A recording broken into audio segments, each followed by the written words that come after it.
الأداء الصادم حقيقة كان من محمد صلاح، اللي تجاهل تماما انه يبارك للمغرب.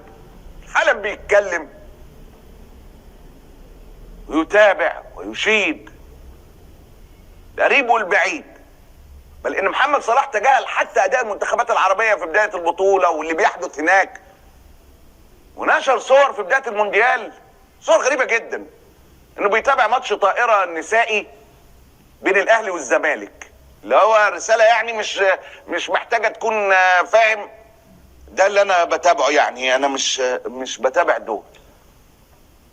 ده انتوا اللي بتعملوه ده ما يعنينيش في حاجه. ده غريب جدا، اداء صلاح غريب جدا من فتره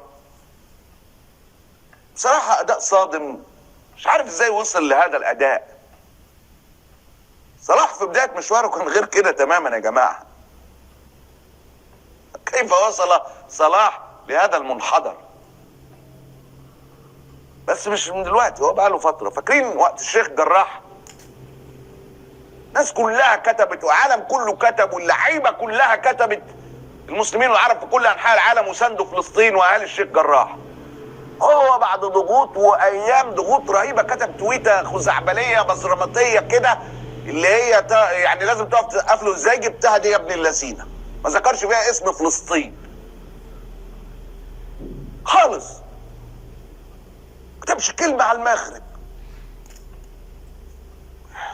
صلاح لما كان في بدايه مشواره كان غير كده تماما يا جماعه. بيتكلم على الالتراس، بيتكلم على الحق، وكان متاثر بابو تريكه. لكن تقريبا بالحسابات التجاريه هو اكتشف ان المواقف دي بتخسر، مش بتكسب حاجه. بيزنس والعقود الاعلانيه وكده بتاثر. هو بقى نجم عالمي كبير وفخر العرب فالحاجات دي بتاثر عليه، ما بيعملهاش. طب بالنسبه للمغرب، اتمنى، والله بقولها من قلبي، اتمنى الا يكون هذا الاداء من فخر العرب ما يكونش زي اداء ابن زايد. قلت لك ابن زايد عنده حسد، حقد كبير جدا. هو اجبر انه يجي بعد ما بقت قطر امر واقع، المونديال امر واقع، بعد ما مارس كل حاجه، عشان كميه الحقد والحسد رهيبه جدا جدا، شبيهه بين قابيل وهابيل كده، بين تميم ومحمد بن زايد. حقد رهيب جدا. فاتمنى مثلا ان هو ما يكونش، اتمنى بجد ان هو ما يكونش اصلا. يعني صلاح لما خد منتخب مصر طلع بيه ال 32 الاخير الاخير يعني الاخير في كاس العالم يعني مفيش حاجه بعده. هو قال له لو اكتر من كده اقول ما يكونش ان هو نوع من اي انواع دي. اتمنى تكون زله زي زلات كتيره وقع فيها صلاح، واتمنى ان يتوقف شلال الزلات. صلاح ما يستحقش انه يكون في هذا المكان. السلام عليكم، مرحبا بكم متابعينا الأوفياء.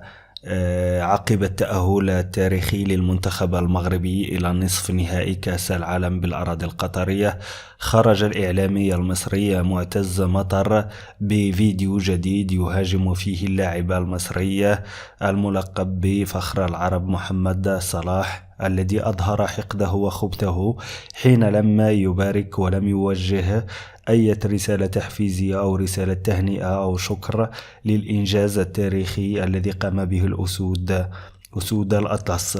وقال معتز مطر أن محمد صلاح هو الاستثناء الوحيد بين اللاعبين العرب، بحيث أن باقي اللاعبين العرب قاموا بالتفاعل مع إنجاز الأسود وتمنوا لهم حظا أوفر، وهو الشيء الذي لم يقم به محمد صلاح. بهذا نصل أعزائي المتابعين لنهاية الفيديو. شكرا لكم على المتابعة وإلى اللقاء.